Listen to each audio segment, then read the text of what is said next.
everyone, welcome back to the channel. I just got out of an early press screening for Supergirl, starring Milly Alcock. It's the new DC Comics chapter in this new James Gunn universe. It's hard to believe that we are already a year, close to a year, I think maybe more than a year, since this whole new DC universe got relaunched. If you watched my out of the theater reaction for that last year, you know that I enjoyed it. I thought David Corenswet was a good Superman.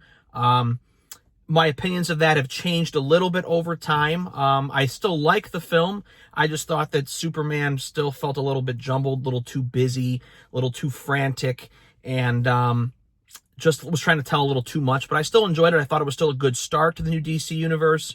Just needed to be a little more focused. Now, with Supergirl here, I was very curious to see if we would get more of the same. Would things feel a little bit too busy with too much story, too much things being thrown at us? And I am pleased to say that I thought this film was a lot more focused than Superman. I thought Milly Alcock was fantastic. I thought she played an excellent Supergirl. She had a good range of emotion between the laughs, the drama, and just the overall seriousness factor, especially when we get the flashbacks of her on Krypton, and we get to really see her relationship with her parents, especially with her father, and the connection that they had, and the fact that she's going to have to leave them to come to Earth, and then the arrival of her coming to Earth and seeing Superman, Clark, Kal-El the first time, and it really being a foreign world to her, I thought was really, really neat. And I just thought her range of emotion throughout this film, just the character, goes through a lot of stuff. We get to see her start out basically as a drunk who's just kind of going through the motions of life, partying, sleeping, back and forth. But the close relationship that she does have is with her dog Krypto. And if you know from the trailer, you know part of the story that Krypto gets shot with like this dart thing, and it poisons him, and she has to get the antidote. That's the basic story of the film. It may sound generic, but actually it's very heartfelt, it's very emotional. And the scenes that she shares with the dog when the dog is essentially dying is very touching. It's very heartbreaking, and you can really feel her torment and her emotion throughout this whole journey to get this thing back from the villain of the story. I thought the action sequences were pretty well done. The special effects, I think, here are better than Superman's. I think that they've been stepped up a notch here. The flight sequences as well looked better. My biggest gripe with Superman's flight sequences is that at times you kind of had that in-the-face feel that felt a little bit too video game cinematic-y. Whereas I thought the flight sequences like in Man of Steel with Henry Cavill were some of the best Superman flight sequences we've had on film. And I thought that was kind of one of the knocks or some of the negatives for the Superman film, but I think they really improved on it here. I don't know if it's because of Craig Gillespie's direction with his cinematographer, or if it was James Gunn that was the problem with his cinematographer for Superman. I don't know, but either way, this is a lot better, and I kind of hope that the future Superman films will kind of copy what Supergirl has done here. But on the whole, the story itself is not overly strong. There's not a whole lot of depth to it, but I think it works for this film because the biggest problem with Superman is that the story kind of felt all over the place, whereas this film feels very focused. It's very focused on what it wants to be, what it's about, and it just feels like a more well put together film compared to Superman. Jason Momoa's Lobo is a lot of fun. His character kind of reminded me a little bit of Dante from Fast 10.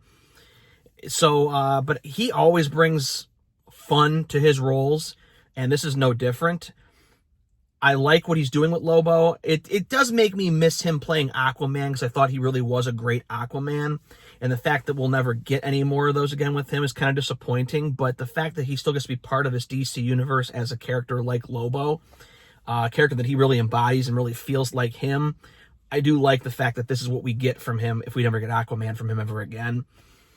But on the whole, this film surprised me. It just surprised me how focused it was, how much of a good installment this was to add to the new DC universe, and I'm really curious to see where they're going to go from here. I know we're getting Man of Tomorrow, I believe, next year, which is going to have Superman and Supergirl in the same movie, along with Superman teaming up with Lex Luthor.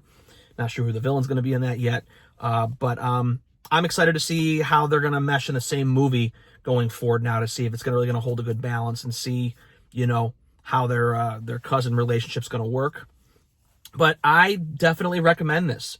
If I give it a star rating, I'm going to probably give it, it's tough because the movie runs at a pretty brisk hour 45 without credits. I was surprised that it was as short as it was. The fact that it wasn't over 2 hours, I'm kind of glad that it wasn't, because it just goes to show that not every superhero film needs to be 2 hour plus. This film tells its story in the time allotted and never feels like it really drags. So star rating, this is tough. And I've been kind of flirting between 4 stars and 3.5 stars, but I have gone back and looked and I gave Superman 3.5 stars.